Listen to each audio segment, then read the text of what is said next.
இந்தியாவின் முதுகெலும்பு கிராமங்கள் என்றாலும் பெரும்பாலான கிராமங்கள் இன்னும் அடிப்படை வசதிகள் கூட பெற முடியாத நிலையிலேயே உள்ளன. ஆனால் கோவை மாவட்டம் மேட்டுப்பாளையம் அருகே உள்ள கிராமம் ஒன்று திடக்கழிவு மேலாண்மை மூலம் கிராமத்தின் சுகாதாரத்தை மேம்படுத்தி அசத்தியுள்ளது. கோவை மாவட்டம் மேட்டுப்பாளையம் அருகே உள்ள குருடம்பாளையம் ஊராட்சியின் தலைவராக பணியாற்றி வருபவர் ரவி. இவரது தீவிர முயற்சியால் குருடம்பாளையத்தில் சுற்றுச்சூழலுக்கு கேடு இல்லாமல் குப்பைகளை சேகரித்து மறுசுழற்சி செய்யும் திடக்கழிவு மேலாண்மை திட்டம் தொடங்கப்பட்டது. இந்த திட்டத்தின் மூலம் குப்பைகள் மறுசுழற்சி செய்யப்பட்டு பல்வேறு வேலைகளுக்கு வெற்றிகரமாக பயன்படுத்தப்படுகிறது. எங்களது ஊராட்சியில் சாலிட் வேஸ்ட் மேனேஜ்மெண்ட் நல்லா சிறப்பாக செயல்பட்டு வருகிறது. ஒவ்வொரு வீடாக 2 டஸ்ட்பின் கொடுத்து அதில் மக்கக்கூடிய குப்பை மக்காத குப்பையை தரம் பிரித்து வீடில் பொதுமக்களை பிரித்து கொடுத்துட்றாங்க. அதை கொண்டு வந்து மறுபடியும் இங்கே செகண்டரி செக்ரிகேஷன் பண்ணல.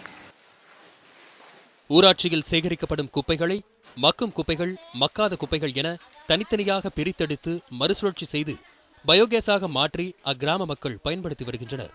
மேலும் மக்கும் குப்பைகளை ஒரு சேர நன்கு மக்க வைத்து இயற்கை உரம் தயாரித்து அதனையும் விற்பனை செய்து வருகிறது ஊராட்சி நிர்வாகம். இந்த திடக்கழிவு திட்டத்தின் மூலம் 60 பெண்களுக்கு வேலைவாய்ப்பு ஏற்படுத்தி தரப்பட்டுள்ளது. குப்பையெல்லாம் அது டெய்லி எடுக்காமல் இது நம்ம எடுக்காமல் விட்டுட்டோம்னா அப்படியே தெருவாரத்தில் போட்டு அது இந்த கொசு நிறைய வருது, நிறைய அந்த வாசனை அதிகமாக வருது. அதனால டெய்லி எடுக்கிறனால யூஸ் தாங்க. அவங்களுக்கும் லேபர்ஸ்க்கும் நல்ல ஒரு வருமானமும் வருது, நம்மளுக்கு நல்ல யூஸ். குருடம்பாளையம் ஊராட்சியின் வளர்ச்சியினை கோவை மாவட்டத்தில் உள்ள பிற ஊராட்சி நிர்வாகத்தினரும் நேரில் சென்று பார்வையிட்டு அதனை தங்களது பகுதியிலும் செயல்படுத்த முயற்சி மேற்கொண்டுள்ளனர். மாநகராட்சிகளே செய்ய முடியாத இந்த திட்டத்தை ஒரு ஊராட்சி நிர்வாகம் கடந்த 3 ஆண்டுகளாக தொடர்ந்து நடத்தி வருவது அனைவரையும் ஆச்சரியத்தில் ஆழ்த்தியுள்ளது. செந்தில், நியூஸ் 7 தமிழ், மேட்டுப்பாளையம்.